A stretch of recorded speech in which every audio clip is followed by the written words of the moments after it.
చాలా సమయాలలో king makers కింగ్లు అవ్వరు. మనకు పూర్వం మొదట్లో స్వతంత్రం వచ్చిన సమయంలో కామరాజ్ నాడార్ అని చెప్పి తమిళనాడు నుంచి ఒక పెద్ద తలకాయ్, కాంగ్రెస్కి మహా మంచి మేధావి. ఎవరినైనా సరే ప్రధాని చేయాలన్నా, ఎవరినైనా ఏ స్థానంలో కూర్చోబెట్టాలన్నా అతనే సాటి. కానీ అతను ఎప్పుడు కూడా పెద్ద పదవుల్లోకి వెళ్ళలేకపోయాడు. అలాగే ప్రశాంత్ కిషోర్, మనం అంతగా పీకే అనుకుంటాం కదా, పిలుస్తాం. మరి ఆయన పీకేడా అంటే ఎస్, ఈసారి పీకేడు. కానీ ఏమైందంటే అతను అనేక మంది మొదట్లో బీజేపీకి పీకేకి మంచి అనుబంధం ఉంది.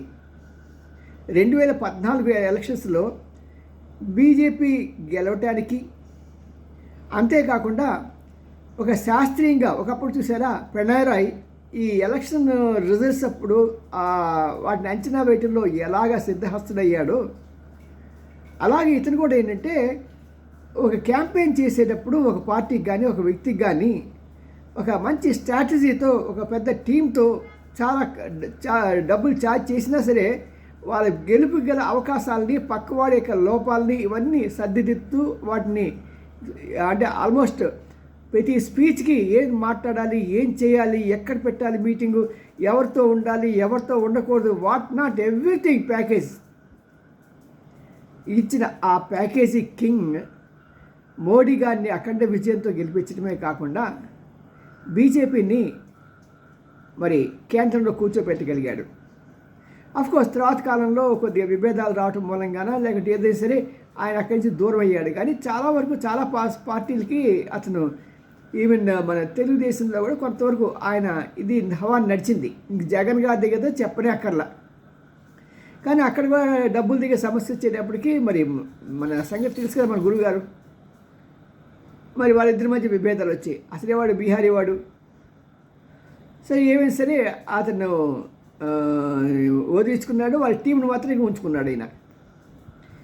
మరి ఆ టీంతో నెక్స్ట్ టైం ఎలక్షన్స్కి వెళ్తే ఆ టీం ఫెయిల్ అయిపోయింది ఇతన్ని పీట మీద కూర్చోబెట్టడంలో. అలాగే ప్రతిసారి పీకే విజయం సాధిస్తాడా అంటే అది లేదు.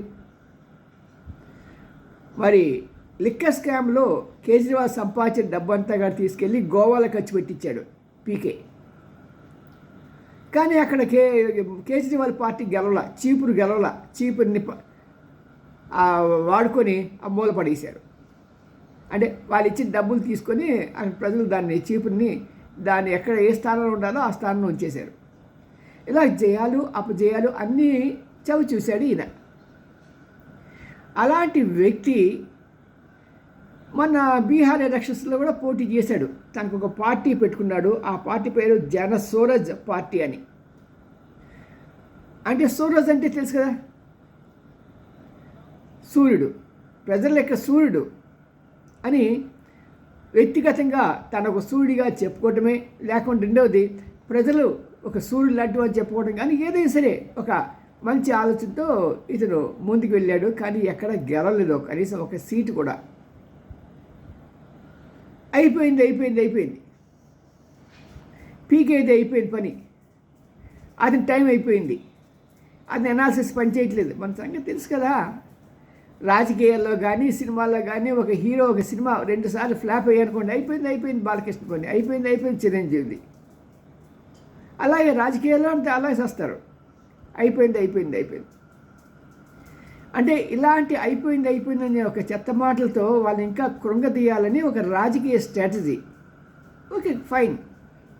దమ్మున్నవాడు ఏంటంటే దాని ఆ పోటీని నిలబడి ఛాలెంజ్గా తీసుకుంటాడు పీకే లాగా. పీకేకి ఈసారి కలిసి వచ్చేది అంటే బీహార్లో ఒక ఎమ్మెల్యేని రాజీనామా చేసి కేంద్రం తీసుకెళ్లారు. అక్కడ ఆ నియోజకవర్గం ఏంటంటే వీళ్ళకి చాలా గట్టి, ఈ మణిక్పూర్ అనేది ఈ నియోజకవర్గం బీజేపీకి చాలా బలమైన కోట. గత 5 ఎన్నికల్లో కూడా గెలిచింది ఇదే నియోజకవర్గంలో. కాబట్టి మన ఎవరు పీకలేడు, ఎవరు ఏం చేయలేడు అనే ధీమాతో అక్కడ ఎమ్మెల్యేని రాజీనామా చేయించి కేంద్రం తీసుకెళ్లారు. తప్పేం లేదు.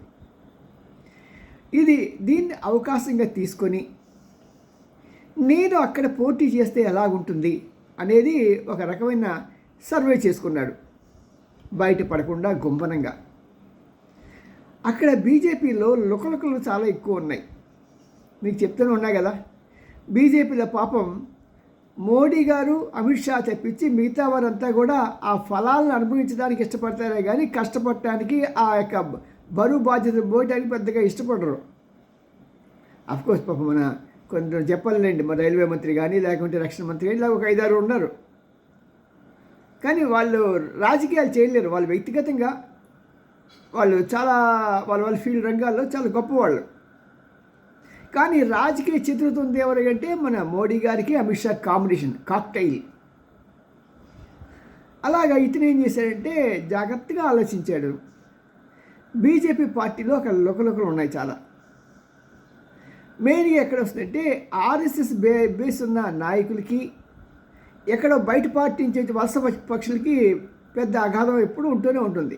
కారణం ఏంటంటే మన గ్రామాల్లోకి ఎవరైనా కొత్త వాళ్ళు వచ్చారనుకోండి, వచ్చినప్పుడు కొద్ది ఇబ్బంది పడతాం ఆ గ్రామాల్లో అడ్జస్ట్ అవ్వడానికి. ఈవెన్ మన ట్రైన్లో వెళ్తుంటే మనం ఒక స్టేషన్ వచ్చిన వెంటనే కొత్త వాళ్ళు ఎక్కినప్పుడు ఆ చుట్టుపక్కల వాళ్ళు కొద్దిగా ఇబ్బంది ఫీల్ అవుతారు. కొత్త వాళ్ళు కూడా వీళ్ళు చూసి ఇబ్బంది పడుతూ ఉంటారు. వీళ్ళు సూట్ కేసులు వాళ్ళ టైలెట్లు లాగడం, అది వాళ్ళ సామాన్ కింద ఉంటే ఆ సామాన్ తీసి వాళ్ళ సామాన్ పెట్టి ఇలా రకరకాల ప్రాబ్లమ్స్ ఉంటాయి. ట్రైన్లో ప్రయాణం చేసేటప్పుడు అన్ని సమస్యలు వచ్చినప్పుడు మరి రాజకీయ జీవితంలో ఎవరికి వాళ్ళు నేను అందరం ఎక్కాలి అనుకునే ఆ పోటీలు తప్పదు. మొత్తానికి పీకే ఈ ఎలక్షన్ బాగా పరిశీలించి ఆ విభేదాల నీతిను మ్యాక్సిమం అడ్వాంటేజ్గా మార్చుకున్నాడు. దాని మూలంగానే అతను 19,324 ఓట్ల ఆధిక్యతతో బీజేపీ కంచుకోటలో 19,324 ఓట్లు రావడం అంటే నభూతో నా భవిష్యత్ అని అనిపిస్తుంది నాకైతే. ఎందుకంటే అక్కడ 5 సార్లు నుంచి బీజేపీ గెలుస్తున్నది. బహుశా కొన్ని ఫ్యాక్టర్స్ ఉన్నాయి కదా, మన ఈ మధ్య స్టూడెంట్స్ ఉద్యమం ఒకటి, ఆ తర్వాత అక్కడ ఉన్న విభేదాలు, ఇంకా మళ్ళీ లోకల్ గేమ్ పాలిటిక్స్లో నాకు పెద్దగా ఐడియా లేదు. ఇవన్నిటిని జాగ్రత్తగా క్యాష్ చేసుకుని అతను చక్కగా అతను గెలవడానికి ఒక పరమపద సోపానంగా ఆయన మలుచుకున్నాడు. ఎనిహో కంగ్రాచులేషన్స్ పీకే పవన్ కుమార్, నీ ఎత్తులు చిత్తులతో మొత్తానికి సాధించావు. అంతా అయిపోయిందని సమయంలో అవసికమా బాకీ హే అన్నావు, రియలీ గ్రేట్. కానీ ఇప్పుడు అక్కడ పరిస్థితులు ఎలాగుంటాయి, రేపు పొద్దున ఇతను కేవలం బీహార్కే పరిమితం అవుతాడా, ఇదొకటిలాగా మిగతా స్టేట్లో కూడా చేతిలో వేలు పెడుతూ ఉంటాడా రాజకీయాల్లో అనేది జాగ్రత్తగా మనం గమనించాలి. ఏదేమైనా సరే ఒక మంచి పీక్ టైంలో పక్క తప్పుకోవటం మనకి చూసే శోభన్ బాబు గారు సినిమా యాక్టర్ చాలా మంచి పీక్ టైంలోనే ఆయన హీరోగా వేషాలు వేయటం మానేశారు.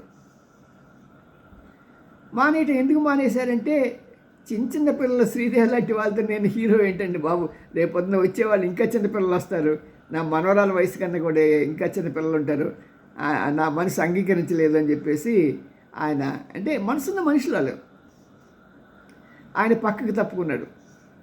అలాగే పీకే కూడా ఆ రాజకీయ దీంట్లోంచి ఆయన పక్కకు వచ్చేసి తన రాజకీయంలోకి రావటం మంచిదే, బాగానే జరిగింది. మరి ఇక్కడ రాజకీయాల్లో తన చిత్తశుద్ధితో ప్రపంచాన్ని కనీసం బీహార్ వెనకబడిన రాష్ట్రాన్ని మలచగలుగుతాడా అనేది ఒక ప్రశ్న. ఎందుకంటే ఒక దాన్ని డెవలప్ చేయాలంటే చేయగల స్ట్రాటజిస్ట్ ఇతను. ఫండ్స్ తీసుకురావాలన్నా కూడా తీసుకురాగల కెపాసిటీ ఉన్న వ్యక్తి. మరి ఇలాంటి వ్యక్తి కనుక ఈ 2 సంవత్సరాల పాటు కష్టపడితే 2-3 సంవత్సరాలు బీహార్ రాష్ట్రాన్ని ఎలాగ డెవలప్ చేసింది, ఇది అధికార పక్షంలో ఉంది కాబట్టి మోడీ గారి డబుల్ ఇంజిన్ సర్కార్ కాబట్టి దానిలో కూడా ఇతను వాళ్ళు ఇంకా సాధించలేని దానికోసం ఈయన పోరాడి, సపోజ్ ఎలాంటి విషయాలు పోరాడాలి, ఇప్పుడు మనకి వైజాగ్లో మనకి రైల్వే జోన్ వచ్చింది, రైల్వే జోన్ వచ్చిందని, కానీ డబ్బులు వచ్చే జోన్ రాలా. విశాఖపట్నం కరెంటాలు మన రైలు లైన్ చూసారా, అది మెయిన్ మనకి డబ్బులు వచ్చే మార్గం. దాన్ని వదిలేసుకున్నాం, చక్కగా ఒరిస్సాకి అప్పగించేసాం. ఎవడు మాట్లాడు, నాలాంటి మాట్లాడితే మరి నాలాంటి వాళ్ళకేమో కామెంట్స్ పెట్టేవాళ్ళు ఎక్కువైపోతున్నారు ఈ మధ్యకాలంలో. ఏం చేస్తాం?